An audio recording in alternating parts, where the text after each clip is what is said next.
18 ദിവസത്തെ ബഹിരാകാശവാസത്തിന് ശേഷം ശുഭാംശു ശുക്ല ഇന്ന് ഭൂമിയിൽ തിരിച്ചെത്തും. ഇന്ത്യൻ സമയം ഉച്ചതിരിഞ്ഞ് 3 മണിയോടെ ശുഭാംശു ശുക്ലയുടെ ഡ്രാഗൺ പേടകം കാലിഫോർണിയ തീരത്തിനടുത്ത് കടലിൽ ഇറങ്ങും. ഇന്നലെ ഉച്ചതിരിഞ്ഞ് 4:45ഓടെയാണ് ഡ്രാഗൺ പേടകം അന്താരാഷ്ട്ര ബഹിരാകാശ നിലയത്തിൽ നിന്ന് അൺഡോക്ക് ചെയ്തത്. 7 പരീക്ഷണങ്ങളാണ് ബഹിരാകാശത്ത് ശുഭാംശു നടത്തിയത്. എല്ലാ പരീക്ഷണങ്ങളും വിജയകരമെന്നും ISRO അറിയിച്ചു. വിവരങ്ങളുമായി ഐസൻ ജോസഫ് ചേരുന്നു. ഐസൻ, ഒരു ശുഭയാത്രയുടെ പര്യവസാനം, അത് ശുഭമായിരിക്കട്ടെ. ഇന്ന് എപ്പോഴാണ് ഭൂമി തൊടുക ശുഭാംശുവും സംഘവും?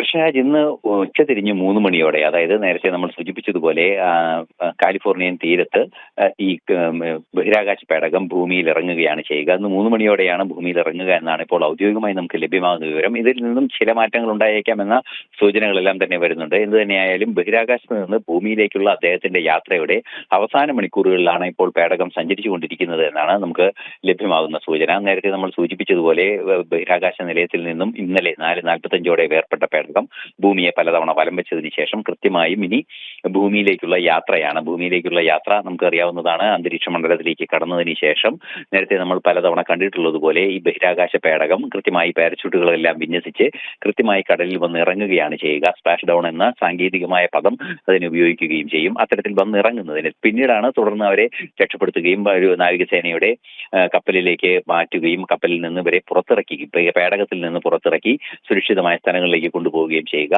അതായത് സുരക്ഷിത സ്ഥാനം എന്ന് ഉദ്ദേശിക്കുന്നത് ഈ സീറോ ഗ്രാവിറ്റിയിൽ നിന്ന് അല്ലെങ്കിൽ മൈക്രോ ഗ്രാവിറ്റിയിൽ നിന്ന് കൃത്യമായ ഗ്രാവിറ്റിയുള്ള ഏരിയയിലേക്ക് മണിക്കൂറുകൾക്കകം എത്തിപ്പെടുന്ന ഒരു സാഹചര്യം ഉണ്ടാകുമ്പോൾ, അല്ലെങ്കിൽ മിനിറ്റുകൾക്കകം എത്തിപ്പെടുന്ന ഒരു സാഹചര്യം ഉണ്ടാകുമ്പോൾ ശരീരത്തിന് ചില പ്രതിസന്ധികൾ നേരിടേണ്ടി വരും. ആ ഒരു പ്രതിസന്ധികൾ നേരിടുന്ന ഒരു സാഹചര്യത്തിൽ കൃത്യമായും അതിനെ ആവശ്യമായ വൈദ്യസഹായം ഉറപ്പാക്കേണ്ടതുണ്ട്. അത്തരത്തിലുള്ള വൈദ്യസഹായമെല്ലാം തന്നെ ലഭ്യമാക്കുന്നതിന് വേണ്ടിയും അതുപോലെ തന്നെ പരിശീലനങ്ങൾ ആവശ്യമുണ്ട്.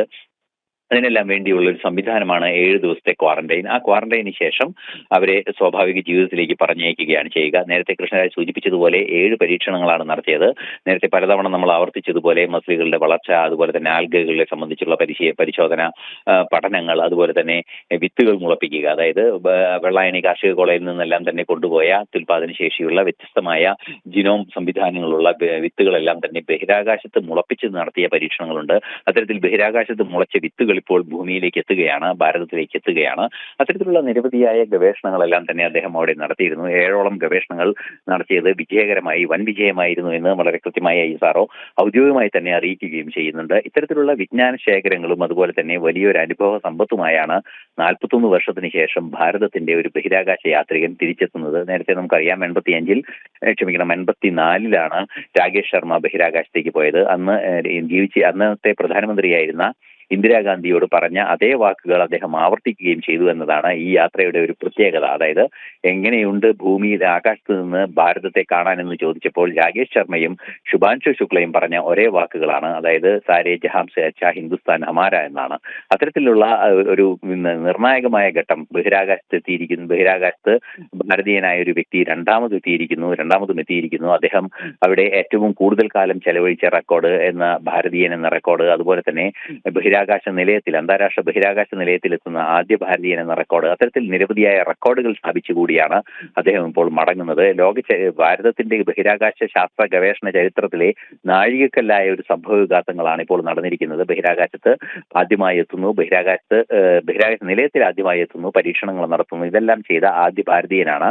ഇത്തരത്തിലുള്ള വ്യത്യസ്തങ്ങളായ നിരവധി പരീക്ഷണങ്ങളുടെയും അനുഭവ സംഘങ്ങളുടെയും ഒരു വലിയ ശേഖരവുമായി ശുഭാംശുവും സംഘവും ഇന്ന് തിരിച്ചെത്തും വൈകിട്ട് 3 മണിയോടെ. വിവരങ്ങൾ നൽകുകയായിരുന്നു ഐസൻ ജോസ്.